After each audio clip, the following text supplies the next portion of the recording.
کوئی متفقہ لائحہ عمل ہم پیش کر سکیں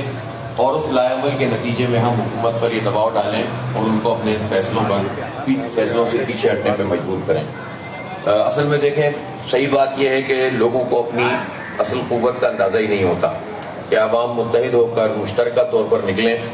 اور ان جھنجھٹوں سے نکلیں کہ جس میں لوگ مختلف قسم کی پارٹیوں سے توقعات باندھتے ہیں اور وہ پارٹیاں پھر حکومت کے ساتھ مل جاتی ہیں اور سودا کر لیتی ہیں اور اس کے نتیجے میں لوگ بہت مایوس ہو جاتے ہیں، پریشان ہو جاتے ہیں۔ ظاہر ہے یہ انیشیٹو جماعت اسلامی نے لیا اور تاجروں نے بھرپور طریقے سے اس میں اپنا کردار ادا کیا۔ تاجروں نے مظاہروں کا سلسلہ شروع کیا۔ آپ کو یاد ہوگا کہ گزشتہ اس جمعے سے پہلے والے جمعوں پہ بھی ہم نے احتجاجی مظاہرے جگہ جگہ کیے تھے، لیکن جو ہمارے تاجر برادری کی طرف سے جب یہ آواز اٹھی اور بھرپور طریقے سے اٹھی تو اس نے پورے پاکستان کو متوجہ کیا اور اب یہ آواز ایک طاقتور آواز بن گئی ہے۔ سب سے اچھی بات یہ ہے کہ یکجہتی ہے اس وقت تمام تاجر برادری میں، اور تقسیم جو ظاہر ایک تو چلتی رہتی ہے مختلف بنیادوں کے اوپر، معمول کی چیز ہوتی ہے، لیکن اس ایشو پر الحمدللہ اتفاق رائے پایا جاتا ہے۔ دوسری طرف ظاہر ہے آپ دیکھتے ہیں کہ پولیٹیکل پارٹیز میں سے کوئی بھی سامنے آنے کے لیے تیار نہیں ہے اور اس میں سب کی اپنی اپنی وجوہات ہیں۔ خاص طور پر وہ سامنے کیا آئیں گے جو خود فیصلہ کرنے والوں میں شامل ہوں اور خود جو ہے وہ اس ملک کا یہ بیڑا غرق کرنے والوں میں شامل ہوں۔ لہٰذا ہمیں ایک ایسا مشترکہ متفقہ لائحہ عمل ترتیب دینا ہے جس میں تاجر، صنعت کار، جس میں ہمارے وکلاء، ہمارے علماء، ہمارے جتنے بھی طبقات ہیں، سول سوسائٹی ہے، وہ سب اس میں آن بورڈ ہو اور ہم بھرپور طریقے سے پھر جو چیز طے کریں اس کو لے کر چل سکیں۔ اب سردست ہمارے پاس 2-3 تجاویز ہیں، میں آپ کے سامنے پیش کر دیتا ہوں اور اس پر میں چاہوں گا کہ آپ کی رائے آئے اور آخر میں ہم پھر اس پہ کوئی کنکلوژن پہ پہنچیں۔ یعنی پہلی تو ظاہر ہے ہماری یہ قرارداد بھی ہے اور یہ بات بھی ہے کہ ہم کسی بھی صورت میں بجلی کی قیمتوں میں جو یہ اضافہ ہے اور اس کے اوپر جو ٹیکسز ہیں، اس غیر منصفانہ ٹیکس کے نظام کو اور اس غیر منصفانہ اضافے کو قبول نہیں کرتے۔ اس کے اوپر آپ لوگ ظاہر ہے کہ اپنی اپنی بات کر ہی لیں گے۔ دوسری بات یہ کہ ہم حکومت سے یہ مطالبہ ساتھ میں کرتے ہیں کہ وہ نہ صرف یہ کہ ان ٹیکسز کو ویو کریں بلکہ وہ قیمت میں بھی کمی کریں، بنیادی قیمت جو یونٹ کی ہے اس میں بھی کمی کی جائے۔ تیسری بات یہ کہ اب اس پر اگر یہ نہیں کرتے تو ایک تجویز یہ پیش نظر ہے کہ ہم پھر ملک کی ہڑتال کی طرف جائیں اور اس کا آغاز کراچی سے کریں۔ مجھے معلوم ہے کہ کراچی میں یہ ہڑتالوں والا جو سلسلہ تھا وہ بہت تکلیف دہ تھا اور اس ہڑتال کے نتیجے میں لوگوں کے لیے بہت مشکلات پیدا ہوئی تھیں، لیکن یہ بھی ایک حقیقت ہے کہ ماضی میں جتنی ہڑتالیں ہوتی رہیں ان ہڑتالوں میں عوام کے ایشوز پیش نظر نہیں ہوتے تھے، ورنہ ہڑتال ایک ایسا مؤثر ذریعہ ہوتا ہے جو جمہوری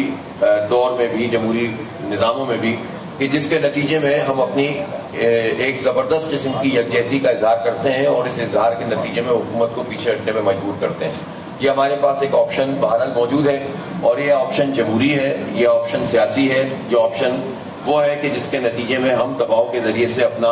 کوئی حق حاصل کر سکتے ہیں۔ اس آپشن کو کوئی یہ نہ سمجھے کہ یہ کوئی ایسا غیر جمہوری رویہ ہے۔ غیر جمہوری رویوں کا مظاہرہ تو خود حکومت کر رہی ہے کہ بغیر کسی مشاورت کے وہ بجلی کے بم گرا رہی ہے۔ تو ایک ہمارے پاس یہ آپشن موجود ہے۔ اس کے ساتھ ساتھ جو آپشنز ہمارے پاس موجود ہیں وہ اپنے احتجاج کے دائرے کو وسیع کرنے کے ہیں کہ یہ ہم ہر مارکیٹ اور ہر گلی محلے کی سطح پر احتجاج کریں اور عوام کی شرکت کو اس میں بڑھانے کی کوشش کریں، اس لیے کہ جب تک عوام کی شرکت نہیں ہوگی، موبلائزیشن نہیں ہوگی، اس وقت تک وہ مؤثر